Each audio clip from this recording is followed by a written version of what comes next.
চলছে পরিপাটি করার নেশা, তাই বৃষ্টির দিনেও সকাল থেকে সমস্ত কিছু টিপটপ করে গুছিয়ে নিলাম, সাথে রান্না, ঘরের সমস্ত কাজকর্ম। চলুন তাহলে দিনটা শুরু করি। কেমন আছেন আপনারা? নিশ্চয়ই খুব ভালো আছেন। আর কাদের কাদের ওখানে বৃষ্টি হচ্ছে বলুন তো? আমাদের এখানে প্রচণ্ড পরিমাণে বৃষ্টি হচ্ছে কাল রাতের থেকে।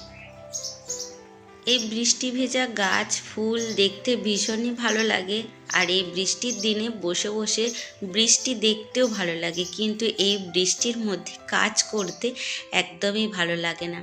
আর মনটা বলছিল কিছু একটুখানি দিয়ে চাটা খাবো।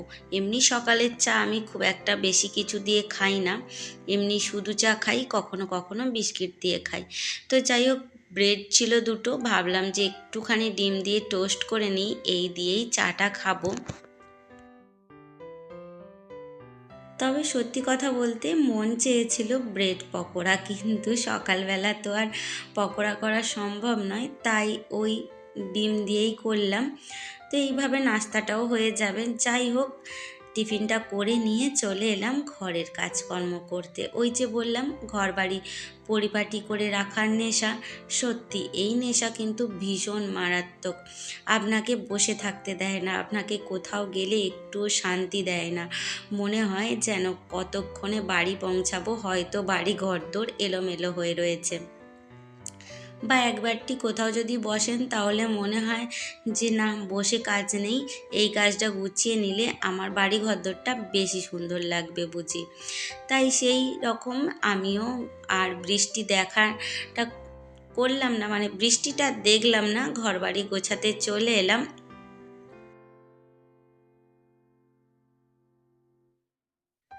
তবে ওই কি বলুন তো, আজকে কারেন্ট নেই, মানে সকালের দিকে ছিল, কিন্তু এখন দেখছি লোডশেডিং।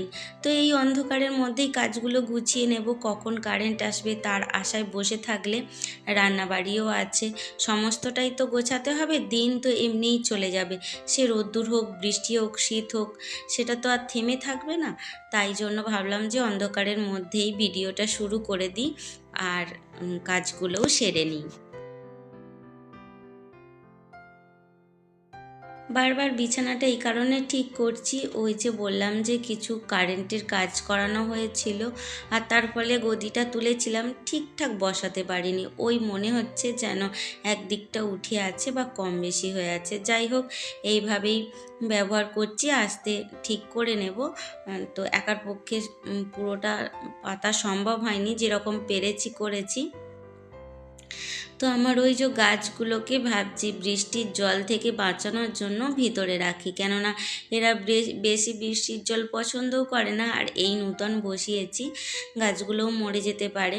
মাছকে খেতেও দিয়েছি, আর দেখুন কারেন্টটা এখানে চলে এসেছে। কিন্তু যাই হোক, মাছগুলো তো তাদের আনন্দেই রয়েছে, কেননা আলো না থাকলে ওরা একটু চুপচাপ করেই বসে থাকে।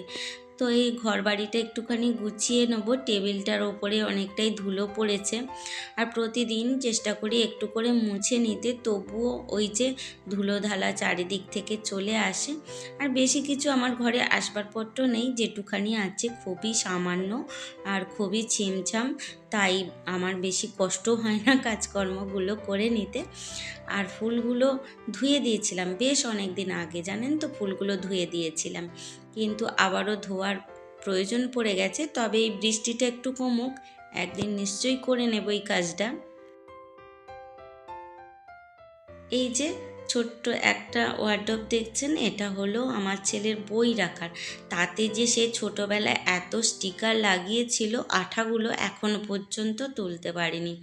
কত রকমের কোথা থেকে যে স্টিকার লাগিয়েছিল তার নেই ঠিক।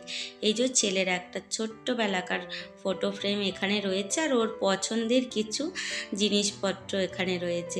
এখনও পর্যন্ত জানেন, ওই যার মধ্যে ছোট ছোট টয়গুলো থাকে, সেই সব খাবার দাবার কিনতে ভালোবাসে। খাক আর নাই খাক, ওই ছোট ছোট টয়গুলোর জন্য ও কিন্তু ওইগুলো কেনাকাটা করে থাকে। আর এগুলো গুছিয়ে না রাখলে বলবে, একবার কই ভিডিও কল করে দেখাও তো তুমি সব কিছু রেখেছ নাকি ফেলে দিয়েছো। তাই সযত্নে ওর জিনিসগুলো যেখানে রাখার সেখানেই রেখে দিই।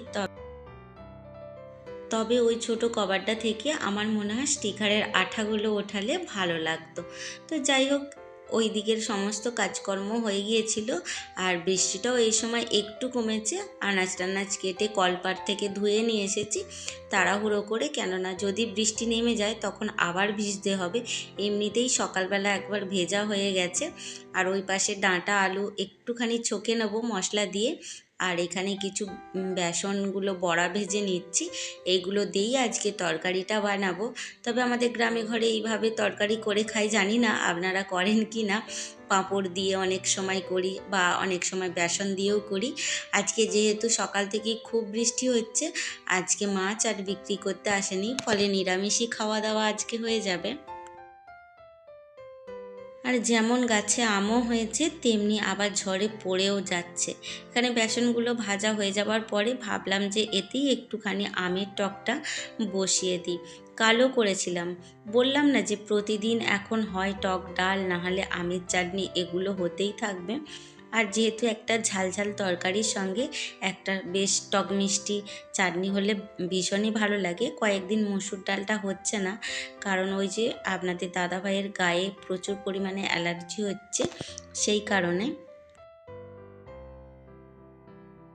আর এখানে টকটাও বসানো হয়ে গেছে, আর এখানে তরকারিটাও ফুটে গেছে।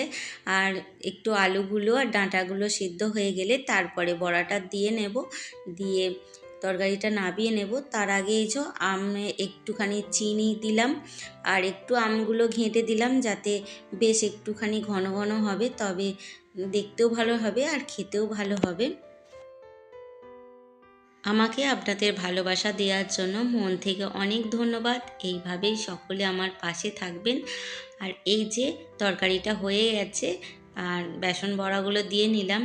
আর যেহেতু বেসন বড়াতে অনেকটা ঝোল টানবে, তাই একটুখানি ঝোল ঝোল দেখেই নামাবো। লাস্টে দেখা যাবে যে কোথায় উধাও হয়ে যাবে ঝোলটা। তো এই যে রান্নাটা আমার হয়ে গেছে, আর এই যে তরকারিটা এরকম দেখতে হয়েছে। দেখতে যদিও খারাপ হয়ে থাকবে, কিন্তু খেতে ভালোই লাগে। তো তাহলে চলুন আজকের মতো ভিডিওটা এই পর্যন্ত রাখি। দেখা হবে আবার, ততক্ষণ খুব ভালো থাকবেন আর নিজেদের খেয়াল রাখবেন।